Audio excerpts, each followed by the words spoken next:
ওং নমঃ শিবায়, ওং নমঃ শিবায়, ওং নমঃ শিবায়। হর হর মহাদেব। তো ভক্তবৃন্দগণ, 26শে ফেব্রুয়ারি বুধবার পালিত হচ্ছে 2025 সালের মহাশিবরাত্রি ব্রত অর্থাৎ শিব চতুর্দশী ব্রত। যারা 26শে ফেব্রুয়ারি বুধবার শিবরাত্রি অর্থাৎ শিব চতুর্দশী ব্রত পালন করবেন তারা অবশ্যই জানবেন যে মহাদেবকে শিবরাত্রির দিন কোন কোন ফুল ভুলেও নিবেদন করতে নেই। এতে মহাদেব আপনাদের উপর রুষ্ট হতে পারেন এবং অবশ্যই তার সঙ্গে আপনারা জানবেন যে শিবরাত্রির দিন কোন কোন ফুল মহাদেবকে নিবেদন করলে মহাদেব অত্যন্ত খুশি হন। তাই অবশ্যই ভিডিওটি আপনারা সম্পূর্ণ মনোযোগ সহকারে, ভক্তি সহকারে সম্পূর্ণ শ্রবণ করুন। আর চ্যানেলে নতুন হয়ে থাকলে দয়া করে চ্যানেলটিকে সাবস্ক্রাইব করুন, ভিডিওটিকে লাইক করুন, কমেন্টে মহাদেবের ভক্ত হয়ে থাকলে এবং আপনারা যদি 2025 সালে শিব চতুর্দশী ব্রতটি পালন করে থাকেন তাহলে অবশ্যই কমেন্টে হর হর মহাদেব কিংবা ওং নমঃ শিবায় লিখে দিতে আপনারা ভুলবেন না। শুরু করছি আজকের ভিডিওটি।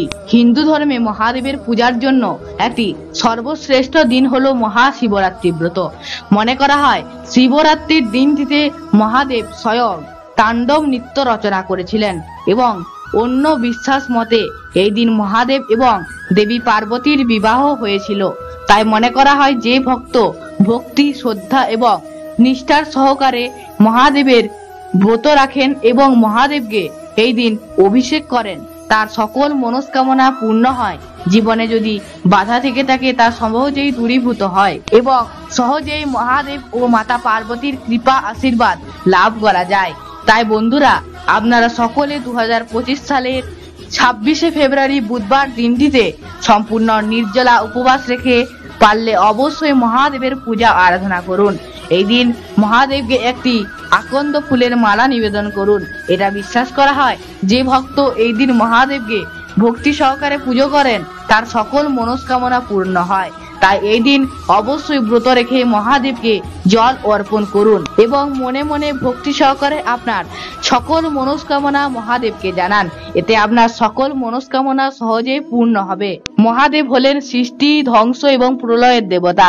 তাই মনে করা হয় মহাদেবকে যদি সন্তুষ্ট করতে পারা যায় তাহলে জীবনে সকল কর্ম সহজেই সম্পন্ন হবে, বাধা বিপত্তি দূর হবে এবং সকল কার্যে সক্ষম হতে পারবেন। মহাদেবের শিবরাত্রি ব্রত পালন সকলেই করতে পারেন, যেমন বৈষ্ণবরা, শৈবরা, এমনকি শক্তি উপাসকেরাও এই মহাশিবরাত্রি ব্রতটি পালন করে মহাদেবকে সন্তুষ্ট করতে পারবেন। এই শিবরাত্রি ব্রত পালনে জাতি, ধর্ম, বর্ণ কোনো নির্বিশেষ নেই। মনে করা হয় যে কোনো ধর্মের, যে কোনো বর্ণের, যে কোনো জাতির লোকেরা এই মহাশিবরাত্রি ব্রতটি পালন করতে পারেন। অনেকের ধারণা থাকে যে মহাশিবরাত্রি ব্রতটি শুধুমাত্র নারীরাই পালন করতে পারে, কিন্তু বন্ধুরা, সেই সকল বন্ধুদের উদ্দেশ্যে বলবো এটি সম্পূর্ণ ভুল ধারণা। ভারত, এমনকি ভারতের বাইরেও প্রায় প্রত্যেকেই মহাদেবের এই শিবরাত্রি ব্রতটি নারী এবং পুরুষ নির্বিশেষে সকলেই পালন করেন ভক্তি এবং নিষ্ঠার সাথে। এতে তারা মহাদেবের কৃপা ও আশীর্বাদ লাভ করেন। বিশেষ করে এই দিন দ্বাদশ জ্যোতির্লিঙ্গ তথা 12টি বিশেষ জ্যোতির্লিঙ্গে এই দিন মহাদেবের বিশেষ পূজা, আরাধনা ও অভিষেক সম্পন্ন করা হয়। তাছাড়া এই দিন মহাদেব এবং মাতা পার্বতীর বিবাহও সম্পন্ন করা হয় অনেক স্থানে। তাই প্রিয় ভক্তগণ, আপনারা সকলেই 2025 সালের 26শে ফেব্রুয়ারি বুধবার দিনটিতে মহাশিবরাত্রি ব্রতটি সকলের সাথে একনিষ্ঠ মনে মহাদেবের পূজায় ব্রতী থেকে পালন করুন। প্রিয় ভক্তগণ, এরপর আসা যাক আজকের মূল পর্বটিতে, অর্থাৎ জেনে নেব যে মহাশিবরাত্রির দিন মহাদেবকে কোন কোন ফুল ভুলেও অর্পণ করবেন না আপনারা। বন্ধুরা, প্রথম যে ফুলটির কথা বলবো সেটি হলো কেতকী ফুল। বন্ধুরা, ভুল করেও কেতকী ফুল মহাশিবরাত্রির দিন মহাদেবকে অর্পণ করবেন না, নইলে আপনার শিবরাত্রি অর্থাৎ শিব চতুর্দশী ব্রতটি সম্পূর্ণ নষ্ট হয়ে যাবে এবং আপনার উপর মহাদেব অত্যন্ত রুষ্ট হবেন এবং ঘরে দারিদ্রতা বাসা বাঁধতে পারে, দুর্ভিক্ষ নেমে আসবে আপনার সংসারে। তাই অবশ্যই খেয়াল রাখবেন শিবরাত্রির দিন কেতকী ফুলটি ভুলেও মহাদেবকে অর্পণ করবেন না। বন্ধুরা, দ্বিতীয় ফুলটি হলো গন্ধযুক্ত যে কোনো ফুল। বন্ধুরা, মহাদেব হলেন বৈরাগী, তিনি গন্ধযুক্ত ফুল একদমই পছন্দ করেন না। তাই ভুল করেও মহাদেবকে গন্ধযুক্ত যে কোনো ফুল যেমন রজনীগন্ধা, বেল, জুঁই ইত্যাদি কোনো ফুল অর্পণ করবেন না, নইলে আপনার সংসারে দারিদ্রতা বাসা বাঁধতে পারে এবং আপনার মহাশিবরাত্রি শিব চতুর্দশী ব্রতটি নষ্ট হয়ে যাবে।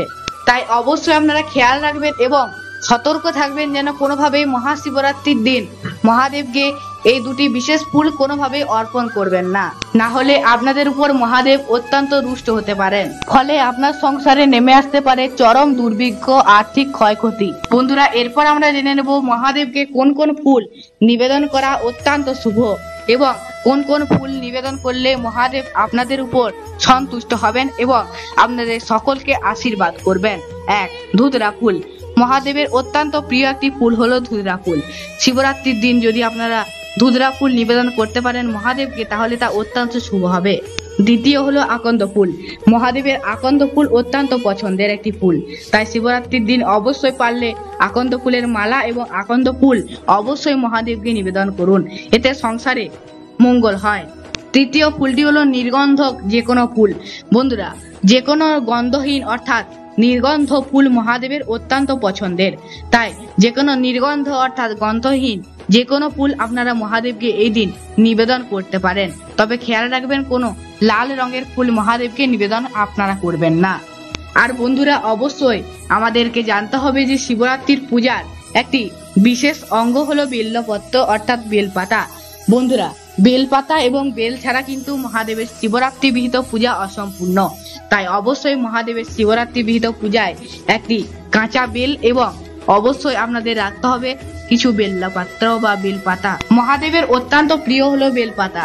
মনে করা হয় শিবের তৃতীয় নয়ন থেকে জন্ম হয় বেল গাছের, তাই বেলপাতা মহাদেবের অত্যন্ত প্রিয়। বন্ধুরা, আশা করব আপনারা বুঝতে পারলেন শিবরাত্রির দিন মহাদেবকে কোন কোন ফুল নিবেদন করা অত্যন্ত শুভ এবং কোন কোন ফুল মহাদেবকে ফুলেও অর্পণ করবেন না শিবরাত্রির দিনে।